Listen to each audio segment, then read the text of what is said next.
What is the gospel? That is what we're going to be talking about today. My name is Pastor Dave with Trinity Presbyterian Church in Sparta, Illinois, and I'm going to unpack with you this question, which is essential to understanding early Christianity, what Christianity is really all about.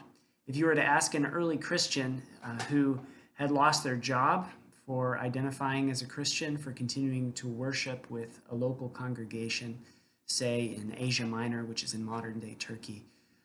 Let's say that person was facing the possibility of arrest, other forms of persecution. They had a family to take care of, but they were willing to lose. And in the meantime, they weren't mean, they weren't harsh toward the people oppressing them, but they actually prayed for them. They sought the good of their neighbors. They would sacrifice to help and feed another neighbor. They would pick up a baby who was left outside and exposed, which was a common practice in the Roman Empire, and they would take them in and adopt them as their own. They were marked by these kinds of charitable works and by a charitable life. But why would they do that? I'm going to suggest today that it's because of the gospel. They would be likely to respond, I'm living for the gospel. But what is the gospel? Well, to start with, let's just start with the word gospel. Why do we say gospel? Well, gospel comes from the Old English godspell, which just means good news, because that was carrying over from a Latin word going back to evangelium, and then the Greek word from which the Latins got evangelium, euangelion. And that word looks like this. So you can see euangelion, so the eu and the angelion right there. Eu just meaning good or happy, and angelia or angelion meaning report or news, glad tidings. So this idea of a euangelion goes back a long ways, especially you might think of one particular Greek story that you might have heard in high school history class. There was a runner named Phidippides who, according to legend, he ran back from the Battle of Marathon in 490 BC when the Greeks defeated the Persians. And he had the great news that their civilization wasn't about to crumble because they defeated the Persians. And according to the legend, he died upon completing that first marathon run. And the legend continues today. But that is a euangelion. That's a happy report. That's good news and glad tidings, right? But the Christians, the earliest Christians, they didn't die for just any good news. They died for a particular report, a particular bit of glad tidings. We get a little bit confused, though, when we think about the word gospel when it's applied to this euangelion, because we have another word in English, or another meaning, I should say, in English when we say gospel. And that's referring to the type of book that we find that kind of good news in, a gospel. You have the Gospels of Matthew, Mark, Luke, and John. In the New Testament, you have non-canonical Gospels, like the Gospel of Judas, the Gospel of Peter, and so forth. For those non-canonical Gospels, I'll put a note below the video so you can explore those a little bit more and learn some about those. You don't have to be nervous or intimidated by their existence. They're just another tradition of telling stories about Jesus that continued well after the time of the apostles.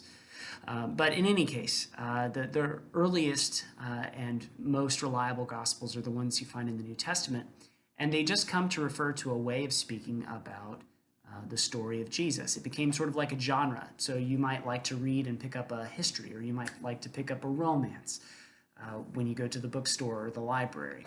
Well, the Gospels became a genre of writing, and for example, Justin Martyr in the 2nd century, so around, say, 160 AD, he was writing in his first apology and writing that the memoirs of the apostles and of the life of Jesus came to be called Gospels. So there around the 2nd century, you start to have this use of the word Gospels to talk about the stories that contained what Christians called the gospel, because they were not all about all good news. We're happy when we hear any good news, right? But they were about a particular good news item that came in the person of Jesus. As a matter of fact, Robert Mounce wrote this. He said that the Christ event is the gospel.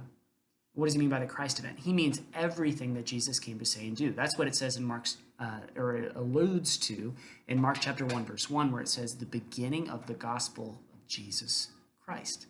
It's saying that there's good news that's about to be shared. And this is the beginning of the gospel, the good news, the glad tidings, the happy report of Jesus. And then you have all 16 chapters of Mark that are going to tell you this good news, this happy report of who Jesus is, what he came to do and to accomplish, and its implications for the world. So what is the gospel? The gospel is good news, but it's good news for Christians that relates to Jesus Christ. In the Bauer, Danker, Arndt, Gingrich, it's the standard lexicon, it's called BDAG, New Testament Greek lexicon. It says that gospel, or euangelion, in New Testament Greek occurs around 75, 76 times, and it always refers to good news relating to God's action in Jesus Christ. It's always talking about the good news that Jesus Christ came to give. But because it's good news, here's what I want us to think about today. What does it matter that the gospel is good news? That means that it is something that we can listen to and evaluate, just like we do the daily news that we hear today.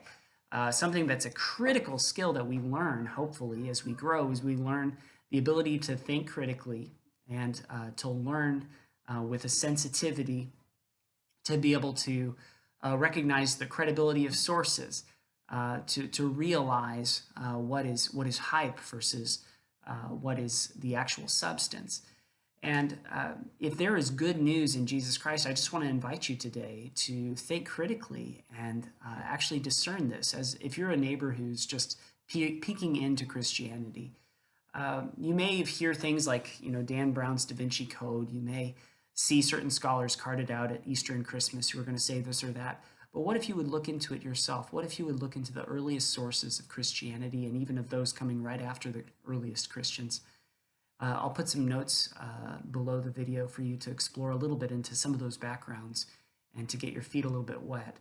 But what if you were to think critically about this news rather than just adopting whatever you hear from your neighbors, whatever's popular, whatever one side or another wants you to think? Why not think well and critically about this good news like you would any news? And secondly, for Christians, I want you as well to think about this good news. If this is good news, this means it's something that happened. It's not just eternal truths or eternal principles. It's about something that is claimed to have happened in this very world that you inhabit as well. It's something with historical implications. This is good news that changes everything about the way we live in the world. And I would just ask you today, going back to the first century person in Asia Minor who's facing imprisonment, who's lost their job, whose family is under incredible stress, and yet is seeking the good of their neighbors.